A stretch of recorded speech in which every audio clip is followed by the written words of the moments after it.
So glad you could be with us while we look at God's Word.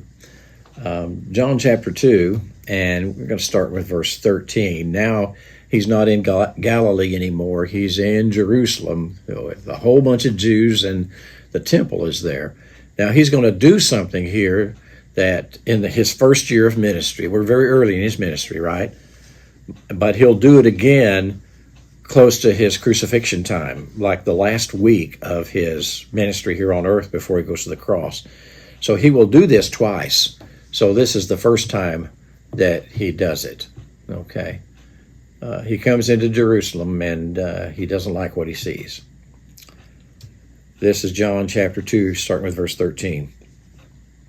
The Passover of the Jews was near, and Jesus went up to Jerusalem, and he found in the temple those who were selling oxen and sheep and doves, and the money changers seated at their tables. You understand there was what was called the court of the Gentiles in the temple, that if you were a Gentile and you wanted to worship the unseen God, the God of the Jews, the one true God, you weren't necessarily a Jew, you hadn't gone through the rituals for it, but you had a place where you could worship.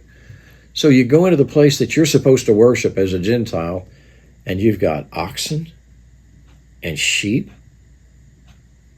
and doves. Doves not so bad, but ox, you know they don't hold off pooping until they get out of the court of the Gentiles. You've got that going on. They're selling these animals instead of it being a place of prayer for the Gentiles. Instead, it's a marketplace.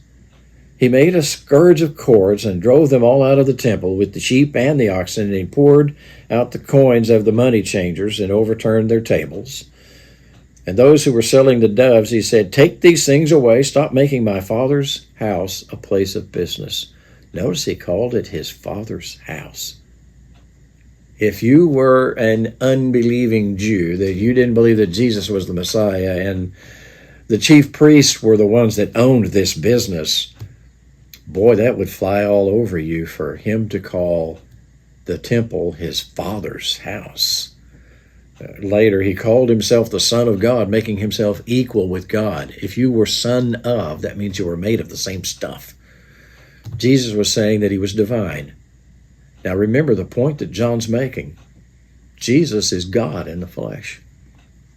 Over and over he will make that point. Okay. And so his disciples remembered what was written. This is from the Psalms. The zeal of your house will consume me. Jesus comes in there and he's just consumed with the anger of seeing his Father dishonored, and the Gentiles who want to worship God not allowed to because there's a bunch of oxen and sheep and clanging coins instead of an opportunity to worship God. And he's mad. But he controlled his anger enough that he was able to go and put the whip together and then go and drive them out. And always controlled anger. Well, that was Psalm 69:9. The zeal of your house has consumed me. You know, sometimes you just can't stand it and you got to do something. And that's where Jesus was. Kind of reminds me of the book of Job. You got Job's friends. You know, Job is up in the years and his friends are up in the years, and they keep giving him lectures. You know, well, the reason that you're in the shape you're in is because you've got some kind of wickedness in you. We're not real sure what it is, but we're going to start guessing, you know. And Job keeps saying, wow, I wish I could meet God face to face and have him explain to me while I'm going through this, you know. And Elihu, he's a younger man, and he's listening to all of this, and he hadn't said a word. Not a word. And finally you get to Job 32. And Elihu says, all right, time for me to speak. I was trying to say, let age speak. And so you older men, I'm hearing Job justifying himself, and I'm hearing you three guys condemn Job, although you can't come up with anything, you know, solid. You're just assuming. He said, now it's my turn to speak.